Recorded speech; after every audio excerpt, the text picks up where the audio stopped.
안녕하십니까. 계율과 함께하는 행복한 하루, 저는 투게더의 법장입니다. 다시 이렇게 만나 뵙게 돼서 반갑고 감사합니다. 우리 일상을 지내면서 우리 주변에서 절대 떨어지지 않고 없어서는 안 되는 게 뭘까요? 사랑하는 사람, 누군가에게는 금강경 같은 경전, 그럼 너무 감사하죠. 염주, 또는 현찰, 카드, 다양하게 있겠지만 요새 절대 없어서는 안 되는 한 가지가 바로 스마트폰이죠. 핸드폰이라고도 말하지만 스마트폰이 좀 더 맞을 것 같습니다. 근데 스마트폰이 세상에 나온 게 제가 처음 출가할 때만 해도 그런 게 없었습니다. 인터넷이 보급되기 막 시작했을 때였었으니까. 되돌아보면 그때는 어떻게 지냈나 싶을 정도로 요새 저도 많이 또 스마트폰을 쓰고 또 그걸 통해서 연락도 주고받지만 또 다양한 것들을 공부하는 데 사용하기도 하고 또 하나 쓰는 게 하나 있죠. 바로 물건을 구할 때 사용합니다.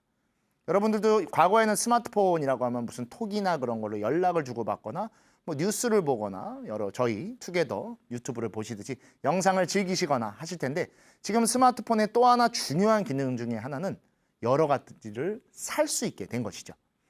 정말 더 빨리 구하고 더 많은 것을 손쉽게 살 수 있게 만들어 놓은, 즉 우리의 일상을 완전히 바꿔 놓은 것 중에 하나가 바로 지금 인터넷 쇼핑이라는 표현도 좀 구식으로 느껴질 정도로 이 스마트폰 내에서 정말 많은 것들을 아마 지금도 방금 전까지도 뭘 사실 정도로 다양한 것들을 손쉽게 얻고 나아가 이제는 음식까지도 배달 주문을 통해서 손쉽게 얻게 된 것이죠. 즉 우리는 너무 많은 것들을 손쉽게 얻기 시작했지만 그 손쉽고 빠르게 얻게 된 것들을 점차 더 극으로 요구하게 되는 세상이 된 겁니다. 언젠가부터 더 만족할지 모르는 것들이 생겨난 게 된 것 같습니다. 지금도 충분히 만족스럽고 지금도 충분히 만족하지만 이거보다 조금 더 나았으면 좋겠다. 조금 더 빨랐으면 좋겠다. 조금 더 쌌으면 좋겠다. 조금 더 좋았으면 좋겠다. 이 조금이라고 하는 것이 우리의 만족, 가득 차게 얻어진 것을 깎아내리기 시작한 시대가 된 것이죠. 그래서 저희 오늘 투게더 하나의 내용으로서 만족할 줄 아는 만족이라고 하는 내용으로 계율에 대해서 그리고 계율을 통해서 우리가 어떠한 것을 얻었고 어떠한 것을 누리고 있고 그것을 통해 어떠한 만족을 추구해야 되는지에 대한 이야기를 한번 나눠보려고 합니다. 만족. 어느 날인가부터 이 만족이라는 단어가 만족되지 않는 단어가 됐습니다. 만족 반대에 항상 불만족이 존재하게 됐고 지금은 사서 너무 좋고 너무 내 손에 얻어서 행복하지만 이 얻어진 게 오히려 역설적으로 나를 불만족으로 이끌게 된 것이죠. 그와 더불어 매년 또는 매달 새로운 물건들 또는 새로운 것들이 계속 나오죠. 지금 우리를 가장 만족시키고 많은 것들을 얻게 해주는 게 아까 스마트폰이라고 말씀을 드렸습니다. 하지만 그 스마트폰도 지금 당장이야 최신형 또는 편하게 사용하지만 지금은 거의 교체 주기가 한 2년 정도라고 하더라고요. 저는 한참 사용하는 편이긴 한데 거의 2년쯤 되면 또 새로운 것들이 나오죠. 나아가 매년 바뀌기도 하니까요. 유튜브 내에서도 테크, IT를 주로 하시는 유튜버 분들이 인기가 가장 좋은 것만큼 우리는 정말 빠르게 물건들을 새로 얻으려고 하고 그리고 기존에 있던 것들을 다시 또 처분하는 시대가 된 것이죠. 그러다 보니까 그 처분하는 물건에 대한 것들도 또 다른 하나의 직업 형태로 나타나서 저희 도반 스님도 자주 사용하고 있는 당근마켓이라는 게 생겨나서 그 과거의 물건들을 그렇게 처분하는 거죠. 즉 그렇게 처분된 물건의 자리에 또 새로운 것을 넣으려고 하는. 그래서 정말 만족을 얻기 위해 무언가를 얻지만 그렇게 얻어진 것이 시간이 잠깐 지나서 오랜 시간도 아닙니다. 잠깐 지나면서 나의 불만족을 갖고 오고 그 불만족을 채우기 위해 또 다른 거를 채워넣는 끊임없는 소비의 현상이 생겨난 것입니다. 지금은 간단하게 소비를 두고서만 이야기하지만 이것뿐만이 아니죠. 내 주변의 지위 또는 명예 또는 집, 나아가 차, 다양한 모든 것들에 대해 만족을 추구하지만 그로 인해 오히려 불만족을 갖는 정말 아이러니한 세상이 되어버린 것 같습니다. 이러한 것을 이제 불교에서는 악구계라고도 표현합니다. 이 표현은 조금 다른 겁니다. 원래는 뭐 여러 가지를 사고 얻는 것이 나쁜 것이다 라는 뜻은 아니고, 본래는 나쁜 방법으로 재물과 명예를 구하지 말라. 즉 내 것이 아닌 것에 대해서 탐하거나 그거를 뺏기 위해 누군가의 힘에 의지해서 하는 것을 못하게 하는 것인데, 이 계율 속에 오늘 말씀드린 그 내용도 함께 담겨져 있어서 우리가 무언가를 얻으려고 한다라는 것이 어떠한 작용이고 그것이 우리에게 왜 어려움을 다시 불러오는가에 대한 이야기를 한번 하려고 합니다.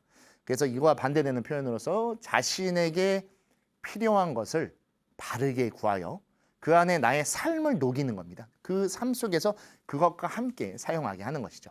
그렇게 추억을 담아 법답게 사용하자라는 게 바로 악국의 또 다른 설명이 될 수 있을 것 같습니다.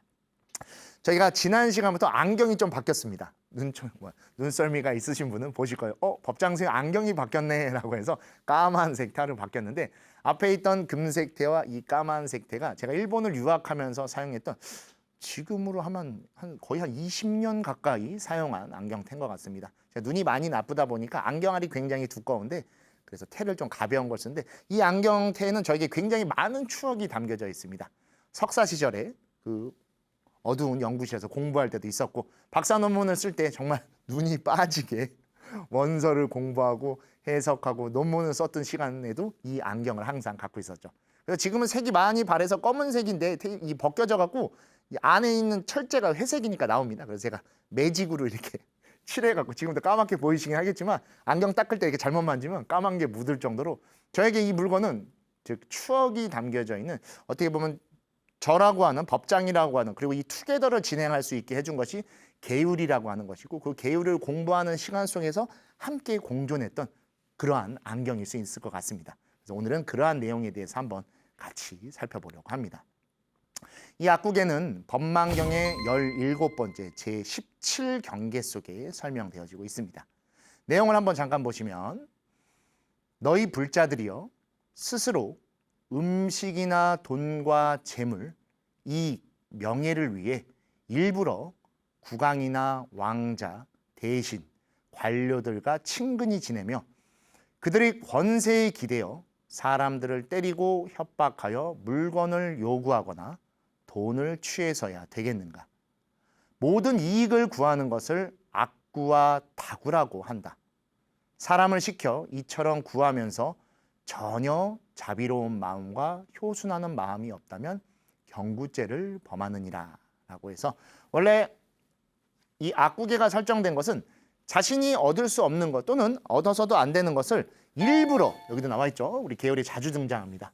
일부러 다른 힘 있는 사람과 친근히 지내면서 그들의 권세를 통해서 그것을, 여기 써 있죠. 권세에 기대어 다른 사람 겁니다. 다른 사람을 때리거나 협박하거나 그들의 것을 빼서 내 것으로 취하는 그러한 행동을 악구계라고 하는 것이죠.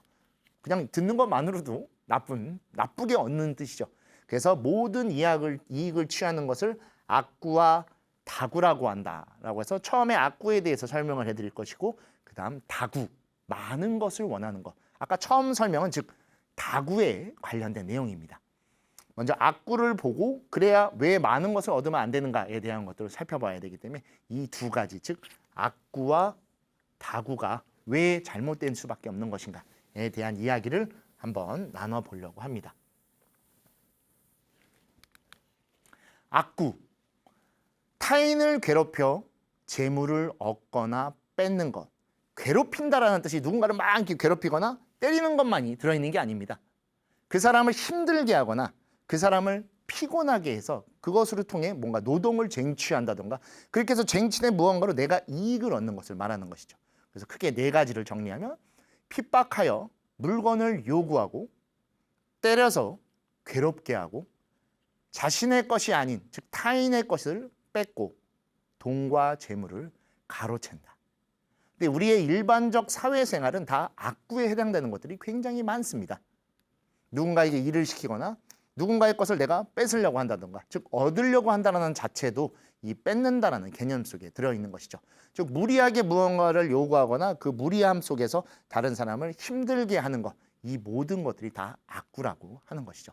그럼 사회생활을 못하는 거 아닙니까? 전혀 할 수 없는 것이죠. 아닙니다.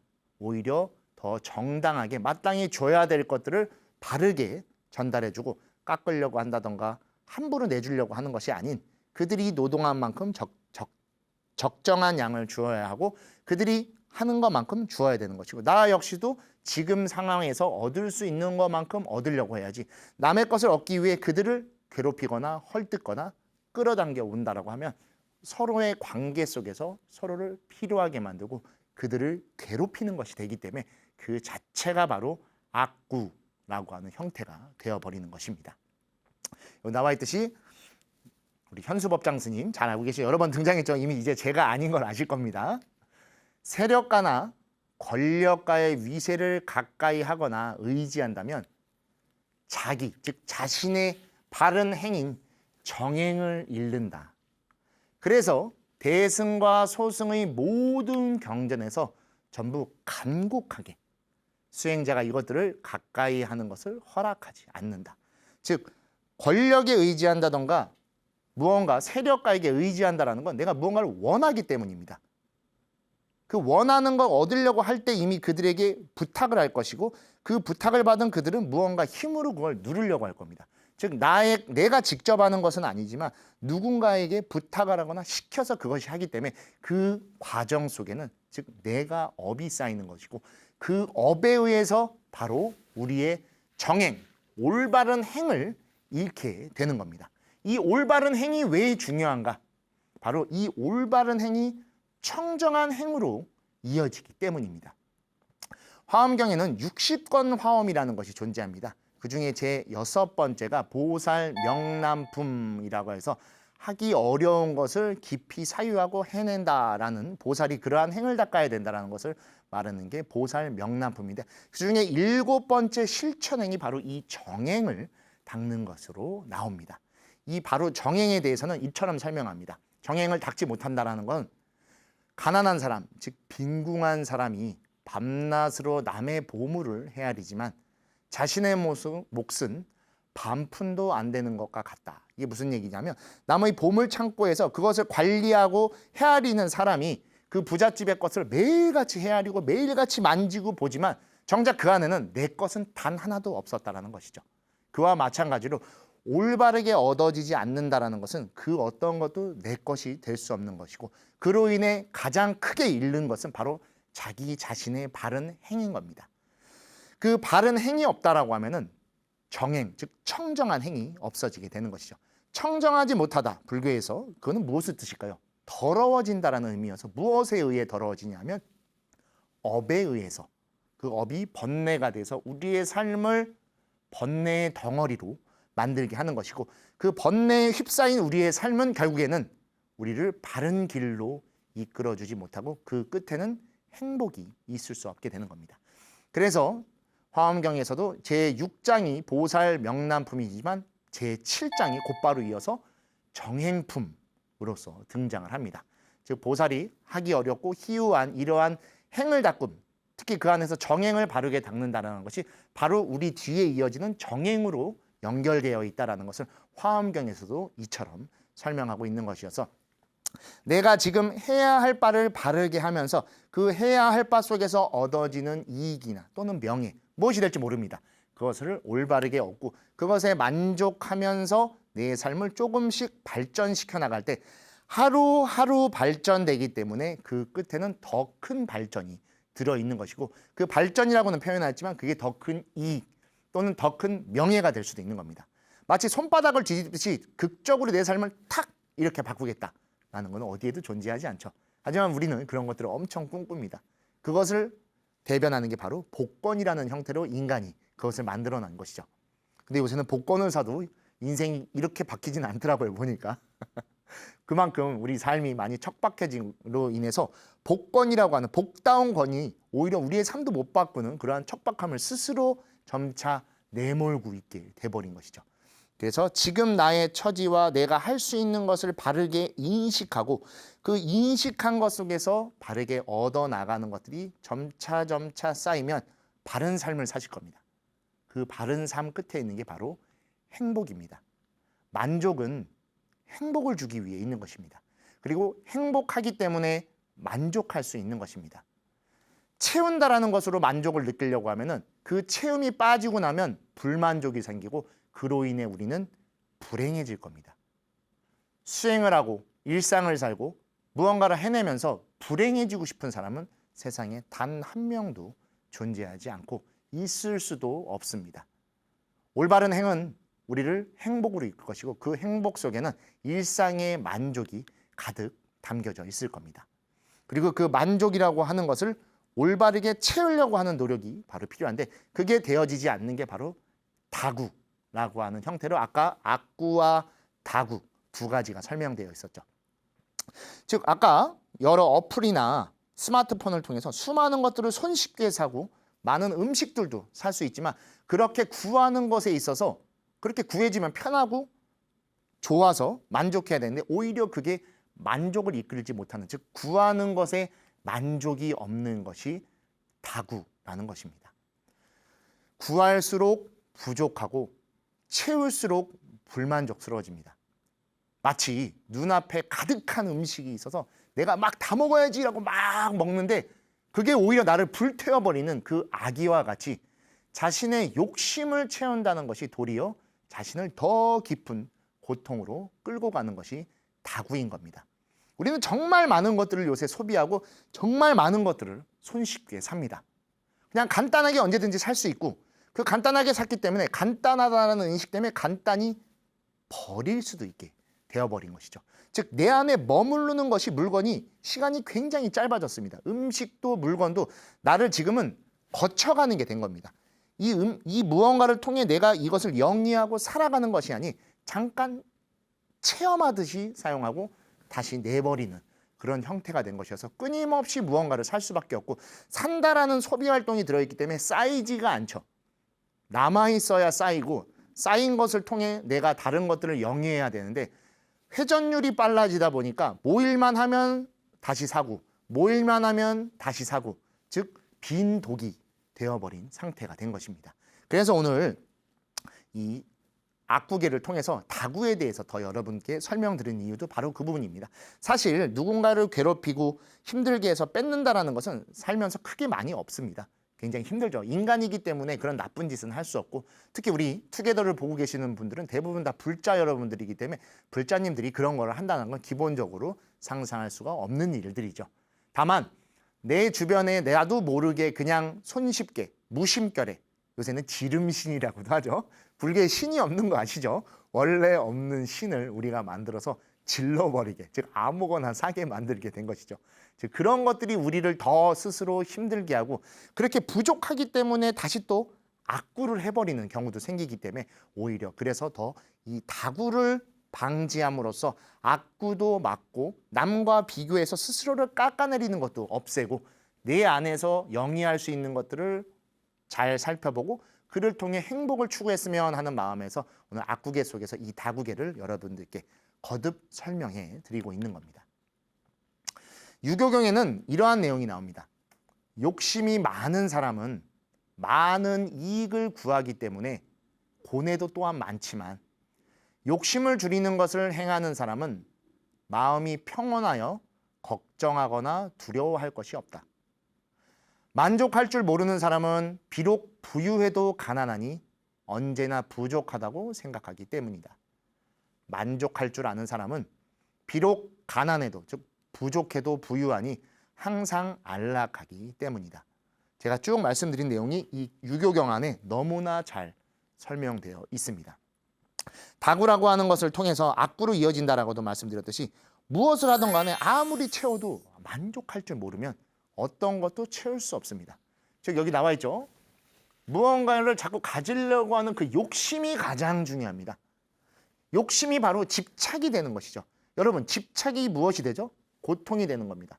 그래서 불교에서도 고짐멸도를 통해 사성제를 통해 우리가 깨달음 즉 행복을 얻을 수 있다라고 말씀하셨듯이 이 욕심이 갖는 집착은 너무나 무섭습니다. 우리를 완전히 다 태워버리고 우리의 눈을 가리고 귀를 막고 입을 막아서 무엇을 하던 간에 그 욕심에 사로잡히다 보니까 너무나 당연스럽게 그렇게 해버리고 그 끝에는 돌아오는 건 고통밖에 없게 되는 것이죠. 그래서 많은 이익을 구하기 때문에 오히려 고뇌가 많은 겁니다. 계속 구해야 되기 때문에 곳간이 비워지는데 계속 구해야 되니 무언가를 또 얻어야 되고 뺏어야 되고, 즉 악구가 또 이어지게 되는 것이죠. 하지만 욕심을 없앨 수는 없습니다. 사람이 살아가기 때문에. 욕심을 줄이는 것을 행하는 사람은 지금 속에서 만족을 가질 수 있는 것이죠. 소욕지족이라고 하도. 근데 이 소자가 적다라는 뜻이 아니라 내가 지금 있는 것에 충분히 만족할 줄 아는, 진짜 만족이라는 단어를 표현하고 있는 겁니다. 그래서 그 안에서 안락함을 누리기 때문에 평온하여 걱정하거나 두려워할 것이 없는 것입니다. 저에게는 안경이 2개 있다고 말씀드렸습니다. 2개도 충분히 많죠. 다만 제가 눈이 너무 나쁘다 보니까 하나가 혹시라도 부러질 경우를 대비해서 이 2개를 번갈아 가면서 사용하는 것이고, 안경을 바꾼 이유도 하나만 너무 쓰면 금방 부러지더라고요. 그래서 지금 렌즈를 교체하려고 보내놨는데, 그렇게 해서 계속 사용하고 그 안에서 뭐 어떠한 것들 더 느낄 수도 없습니다. 그래서 뭐 더 사야지, 뭐 새로운 디자인이 나왔는데 적어도 그런 건 없기 때문에 오히려 그냥 평온합니다. 뭐 저의 그냥 아주 작은 예이긴 하지만 우리 주변에 내가 지금 만족하고 사용할 수 있는 게 있다라고 하면 그 자체만으로도 충분한 거죠. 하지만 그렇지 못하면 만족할 줄 모르는 사람은 비록 아무리 부유해도 가난합니다. 무엇이 가난할까요? 만족이 없는 가난인 겁니다. 그래서 언제나 부족하다고 생기기 때문에 계속 발버둥 치고 무언가를 계속 쫓을 수밖에 없는 겁니다. 요새 SNS나 뭐 여러 가지 뭐 사진 등을 통해서 좋은 것들이 너무 많이 물밀듯이 나옵니다. 근데 그들도 그것을 자랑하기 위한 것이지 내가 이걸로 만족하고 있습니다라는 걸 보여주는 경우는 거의 없습니다. 그 자랑을 위해서 무리한 것일 것이고 그 무리함을 통해서 일상을 또 가난하게 보낼 수밖에 없습니다. 근데 누군가는 그 사진을 보고 이 사람도 이런 게 있는데 내가 없으면 되나 해서 다시 그걸 또 쫓죠. 지금 역설적으로 그렇게 하다 보니까 계속 쫓는 삶만 사는 것이고 그 안에서 오히려 그 정작 나와서 부러워했던 물건에 대한 소비, 즉 사용은 없게 돼버리는 것이죠. 그럴 필요가 전혀 없습니다. 우리의 삶은 생각보다 많은 것들을 필요하지 않고 우리의 삶 속에서 내가 행복할 수 있는 것은 몇 개 되지 않습니다. 오히려 그것을 더 깊게 사유해서 바라봐 주시고 그것을 잘 사용해야 됩니다. 불교에서는 사용하지 마십시오 해서는 안 됩니다라고는 하는 것도 있지만 아예 없어야 됩니다라고는 절대로 말하지 않습니다. 오히려 정말 나에게 필요한 것을 좋은 걸로 잘 얻어서, 왜 좋은 것이라는 표현을 쓰냐면 조금 부족하다라고 하면 이걸 쓰면서 부족함을 느껴버립니다. 그러면 또 다른 걸 사야지라는 욕심이 또 생길 수밖에 없는 거죠. 왜냐? 부족하다라는 면이 나를 계속 옥죄매기 때문에 그와 반대되는 걸 보는 거죠. 내가 생각할 때 괜찮다, 좋다라는 것을 통해 잘 꾸준히 사용해 준다면 바로 만족을 아는 사람이 돼서 비록 조금 가난하다, 여기 가난하다라고 표현되어 있지만 부족한 겁니다. 약간 적어도 오히려 마음이 부유해지기 때문에 항상 안락해질 수 있는 것이죠. 더 나은 것이 있으면 좋고 더 많이 있으면 당연히 더 편하겠지만 많은 것에 의해서 내 주변이 적어지고 그 적어진 속에서 더 큰 거를 원하게 됩니다. 여러분 지금 당장 옷장을 한번 열어봐 주십시오. 다 그러시진 않겠지만 옷장을 열면 여러분 옷장 속에 정말 많은 옷이 들어있을 겁니다. 근데 우리가 계절이 지날 때마다 그 옷장을 보면서 하는 말이 꼭 있죠. 뭐죠? 입을 옷이 없네. 옷이 이렇게 걸려져 있는 속에서도 입을 옷이 없는 상황이 되는 겁니다. 집에 혹시 뭐 창고나 뭐 다른 뭐 두는 방이 있다라고 하면 한번 열어보십시오. 얼마나 많은 것들이 들어있는지. 근데도 우리는 또 다른 계절이 오거나 또 다른 무언가가 나오면 그걸 또 사고 싶어 합니다. 왜? 예전에까지 잘 사용했던 저 아이가 얘와 비교해 보니 성능이 떨어지는 거죠. 얘 자체만 하더라도 충분한데 더 나은 애랑 비교를 하니까 오히려 얘가 떨어지는 그러한 역설적인 모습을 우리 스스로가 만들어버린 겁니다. 그래서 얘를 다시 더 큰 돈을 주고 사게, 즉 만족할지 모르고 또 사게 되는 겁니다. 그러면 부유해도 가난해지게 되고 컸던 방, 좋았던 창고도 또 다른 게 들어오니 다시 공간이 좁아지게 되는 것이죠. 최근에는 그래서 미니멀리즘이라고 하는 말이 굉장히 좀 유행하고 있습니다. 줄이자라는 뜻인데 최소화하자라는데 미니멀리즘은 하나씩 실천해 주셔야 됩니다. 근데 최근에는 미니멀리즘을 한다라고 해갖고 집에 있는 것을 다 버리고 다시 또 들여놓는 겁니다. 그건 미니멀리즘이 절대로 아닙니다. 오히려 더 소비를 극대화시키는 것이죠. 지금 있는 것을 쓸 수 있을 때까지 충분히 쓰다가 또는 내가 지금 쓰진 않지만 다른 사람이 필요한 게 있으면 불교는 뭘 하죠? 보시를 하죠. 회양을 하고 그대로 주는 겁니다. 그리고 비어진 공간을 그대로 놔두는 겁니다. 그걸 못 참으시면 안 돼요. 아, 여기가 비었으니까 또 뭘로 채워야지. 그러면 결국에는 미니멀리즘이 아니라 맥스가 됩니다. 꽉 차버리는 겁니다. 그래서 하나씩 하나씩 내 곁에서 사용했던 것을 떠나보내고 그 빈 공간을 다시 나의 공간으로서 활용할 줄 아셔야 됩니다. 베란다에도 정말 많은 것들이 있을 겁니다, 아마. 근데 그 공간들을 하나씩 비우면서 나중에 그 공간 속에 나의 생활 공간을 두셔야 되는 겁니다. 그래서 불교는 이 미니멀리즘을 제가 너무나 존경하고 저의 출가에도 많은 영향을 주신 법정 스님께서 무소유라는 표현으로 우리에게 오랜 시간 잘 알려주셨습니다. 그리고 무소유에서 바로 이와 같이 저희에게 가르침을 주고 계십니다. 우리들의 소유관념이 때로는 우리들의 눈을 멀게 한다. 그래서 자기의 분수까지도 돌볼 새 없이 들뜬다.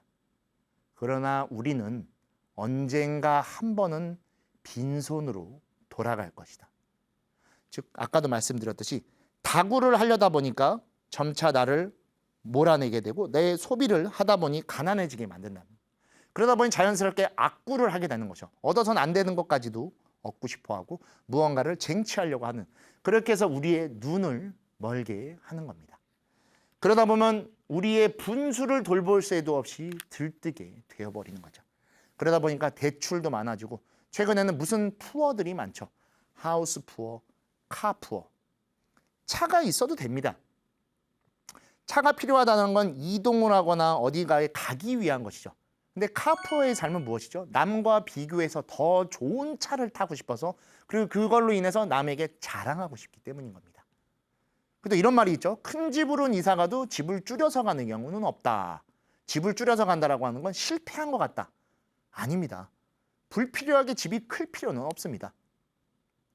스님들이 어마어마하게 큰 절에 계시긴 하지만 정작 스님들 방에 가보시면 아주 작습니다. 제 방만 하더라도 이 칠판 넓이보다 조금 넓은 게 쭉 이어져 있는 정도의 방으로 되어 있는데 그 안에서 공부하고 수행하고 또는 의식주를 지낼 수 있는 그것만 있으면 충분하기 때문이죠. 그렇지 않으면 들떠버립니다. 이 들뜬다는 게 너무 무섭죠. 들뜨면 아까도 말씀드렸듯이 우리가 눈을 가리고 귀를 가리고 입을 가려서 그냥 해도 된다라고 하는 그러한 유혹을 주게 됩니다. 그 악마 파순의 유혹으로서 우리의 삶을 다시 내몰게 되는 거죠. 하지만 여러분, 법정스님의 말씀대로 우리는 언젠가 한 번은 빈손으로 돌아갑니다. 즉 죽음을 말하는 것이죠. 떠나갈 때 그 많은 것도 어떤 것도 가지고 갈 수 없습니다.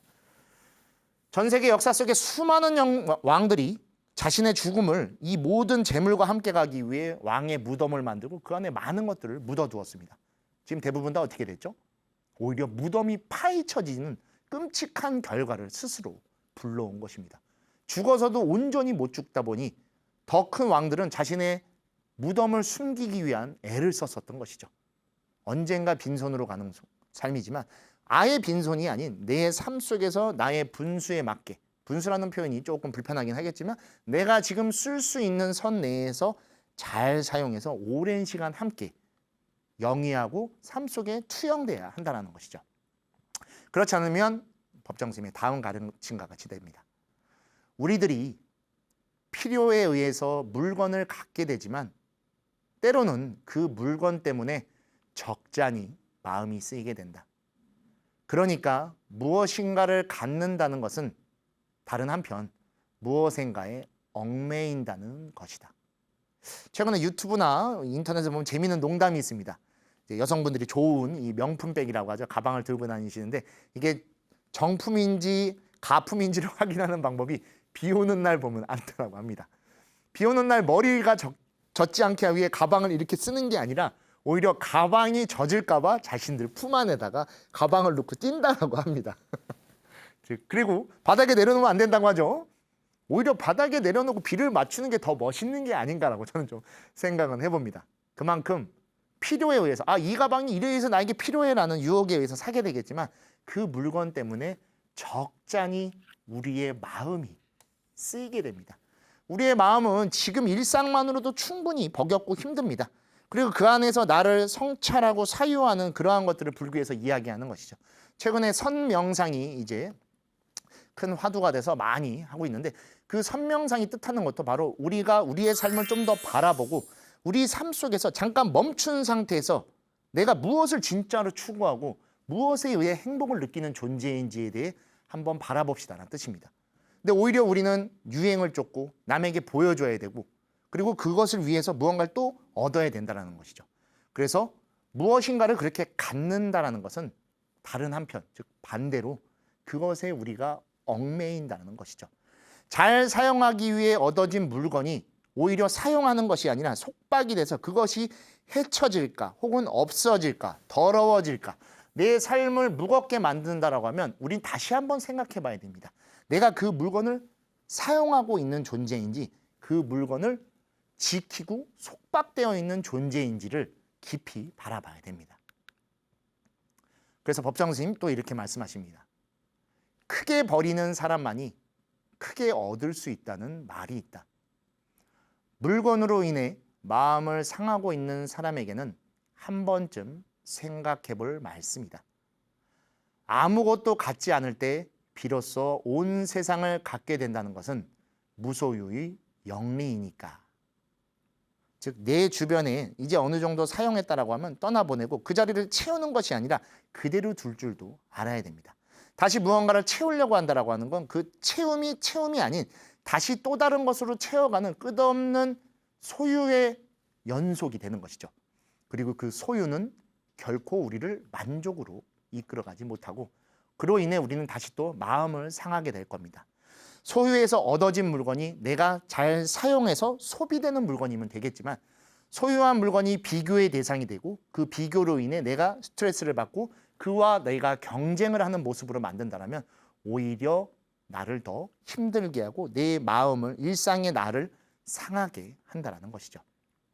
그래서 역설적으로는 아무것도 갖지 않았을 때 오히려 다 가질 수 있는 것과 같다라고 하는 즉 무소유일 때 참된 소유를 할 수 있다는 것이죠. 이때 소유한다라는 건 즉 소비에 묶여서 상한 마음이 온전히 내 마음이 되어 내 마음의 주인인 내가 주인공으로서 살아갈 수 있게 된다는 것을 무소유의 영리로서 법정 스님께서 설명해 주고 계신 것입니다.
불교의 무소유는 자인화교의 무소유와는 다릅니다. 우리 앞에 1화인가 2화에서 한번 설명을 드렸었을 겁니다.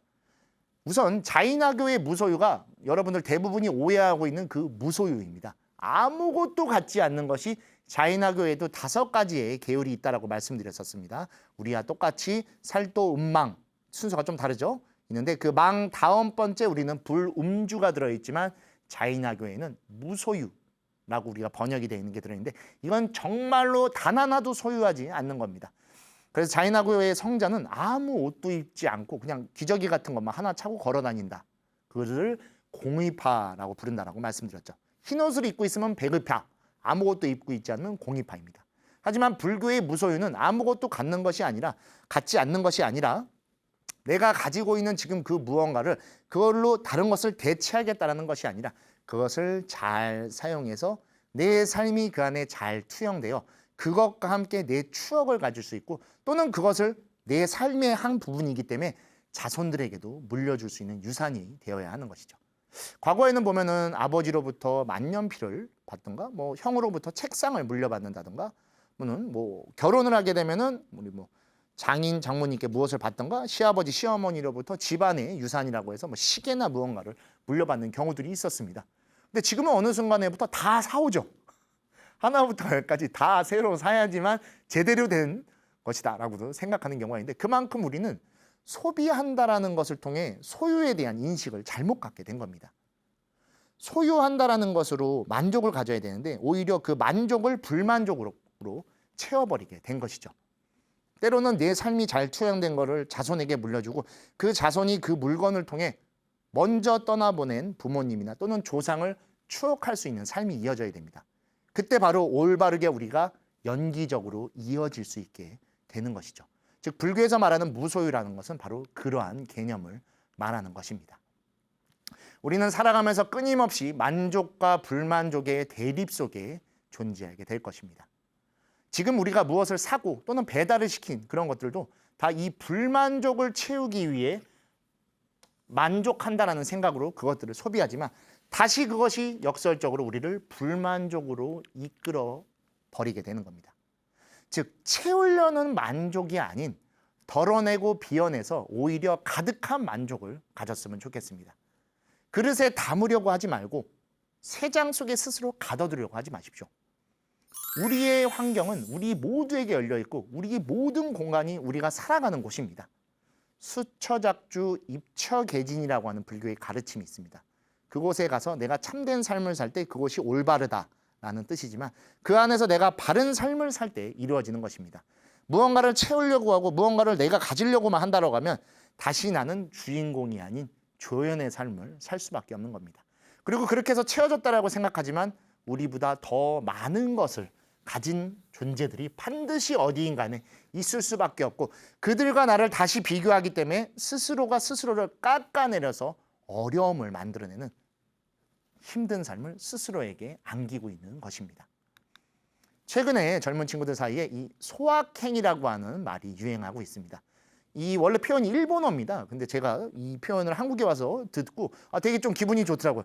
일본이 아시다시피 이 경제가 버블 경제로 무너지고 난 뒤로 굉장히 침체된 삶을 살았습니다. 그 속에서 이 무라카미 하루키라고 하는 이 소설가가 랑게르한스 섬의 오후라는 곳에서 이 소확행이라는 단어를 사용하면서 젊은 친구들이 작은 것에서부터 만족할 줄 아는 내 일상 속에 있는 작은 것들이 나에게 사실은 행복을 주고 있었던 것이구나라는 것들을 성찰하는 시간을 줬었는데 어느 날인가부터 우리나라에 이 표현이 그대로 들어왔더라고요. 줄임말입니다. 마찬가지로 소소하지만 확실한 행복이라는 뜻입니다. 우리는 정말 무언가 거대한 거, 집, 차, 가방 또는 뭐 그런 소비를 통해서 뭐 거대한 냉장고 그런 것들을 통해서 이게 있으니까 난 이제 잘 사는 거야, 성공한 거야, 행복한 거야 라고 느끼지만 그게 오히려 우리를 다시 또 이거 바꿔야 돼, 더 좋은 게 있던데 새로 나왔어 라는 스트레스를 계속 주고 있는 것이죠. 하지만 우리의 일상은 아주 작은 것에서 만족을 느낍니다. 제때 잘 먹고 쉴 수 있을 때 쉬고 사랑하는 사람과 시간을 보낼 수 있을 때 가장 행복한 것이죠. 소설 속에서도 소확행은 이렇게 등장합니다. 단어만 알지 어떻게 등장하는지 잘 몰라서 이 표현을 좀 적어 갖고 왔습니다. 갓 구운 빵을 손으로 찢어 먹을 때 서랍 안에 반듯하게 정리되어 있는 속옷을 볼 때 느끼는 행복과 같이 바쁜 일상에서 느끼는 작은 즐거움, 그것이 바로 소소하지만 확실한 행복, 소확행이다라고 소설 속에 등장을 합니다.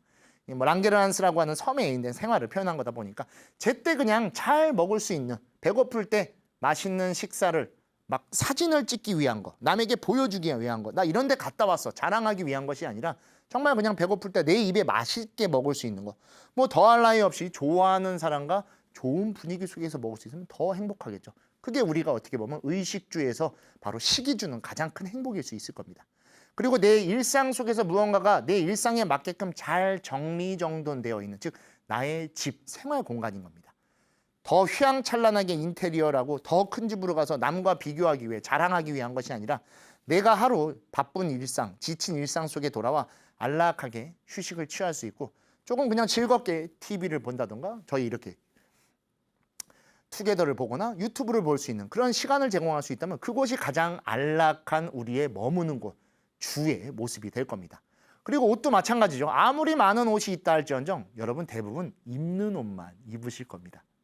유행한다라고 해서 멋있어서 사면 한두 번 그냥 폼내기 위해 입고 대부분 다 옷장에 걸려서 가득 차 있지만 입을 옷이 없는 그 옷들이 되어버릴 겁니다. 그리고 집에 오셔서는 제일 편한 그냥 바지랑 조금 늘어졌지만 안락한 그 티셔츠를 입으실 겁니다. 그게 어쩌면 우리에게 가장 확실한 행복, 의식주 속에 들어있는 소소하지만 확실한 행복일지 모릅니다. 큰 행복은 바로 우리가 살아가고 있다는 그 자체입니다. 무언가 큰 물건을 통해서 큰 행복을 얻는 게 아닙니다. 큰 만족을 잠시 느낄 수 있을지언정 그만큼의 크기로 큰 불만족을 가지고 올 겁니다. 작은 것 속에 우리의 행복이 들어있고 그런 것들이 하루하루 발견되면 바로 일일시호일이 됩니다. 매일매일이 좋은 날, 행복한 날로 이어질 수 있는 것이 바로 우리 오늘 이야기하는 악구계 속에 들어있는 악구와 다구라고 하는 두 개의 해서는 안 되는 계율이 말하고 있는 것이죠. 만족을 추구하고 행복을 함께 해주십시오. 만족을 채우려고 하는 것이 아니라 추구해 주셔야 됩니다. 그 추구하는 것 속에서 만족이 생겨날 때, 얻어지는 것이 아닌 생겨날 때 그 생겨난 만족이 내 일상 속에 고스란히 녹아질 것입니다. 그리고 그 행복이 우리와 함께 하게 되는 것이죠. 우리 오늘 하루도 부지런히 일상을 보내실 것이고 그 일상 속에서 수많은 인연들과 다양한 일들을 하실 겁니다. 특히 그 중에서 식사를 때우듯이 하지 마십시오. 식사는 먹는 일이라고 해서 불교 용어입니다, 원래. 그래서 그것을 하는 것을 식당이라고 불렀던 것이고요. 식사는 여법하게, 법답게 먹어야 됩니다. 그 법이라고 하는 것은 바로 연기적인 법이죠. 내가 배고픈 때가 돼서 배고픔을 채우기 위해 바르게 식사를 하고 그 안에서 내 좋아하는 인연들과 즐겁게 식사할 때 우리는 어쩌면 가장 큰 만족을 눈앞에서 현실화하고 실천했을지 모릅니다. 그리고 그 안에서 느껴진 그 만족은 그 행복을 함께하게 만들어 줄 겁니다. 우리 모두는 행복하기 위해 수행하고 행복하기 위해 오늘 하루를 살아갑니다. 그리고 그 행복의 또 다른 표현이 바로 만족입니다. 추구하는 만족 속에 추구된 만족이 있고 채우려는 만족 속에는 불만족만 들어있게 됩니다. 항상 우리 주변이 가득한 연기 속에 있다는 걸 알아주십시오. 연기야말로 우리 주변에 가득 차 있는 바로 그 만족일지 모릅니다. 그리고 연기적 삶 속에서 나와 내 주변의 인연들과 함께 행복한 하루를 보낸다면 우리 오늘 하루도 너무 잘 살고 소소하지만 확실한 행복을 느낀 그 날이 될 것이고 그 날이 우리를 아까 말씀드린 일일시호일 마지막 그날까지 매일매일이 행복한 날로 이끌어 줄 것입니다.